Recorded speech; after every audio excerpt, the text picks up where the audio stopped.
এই দেখো বন্ধুরা, তোমাদের রাইসোনা নিজে নিজে দেখো পড়তে বসেছে। কি পড়ছে সোনা? পড়ো পড়ো, পড়াশোনা করো।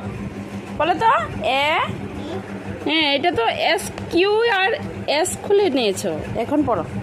এ, হ্যাঁ, সি, হ্যাঁ, ডি, তারপরে এখানে ই, এফ, হ্যাঁ হ্যাঁ, এইচ।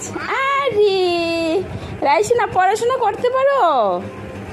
তারপরে আই, হ্যাঁ হ্যাঁ হ্যাঁ, এল, এরপরে এম, এন, ও, পি, তারপরে কিউ, আর, হ্যাঁ, টি, ইউ, হ্যাঁ, ভি,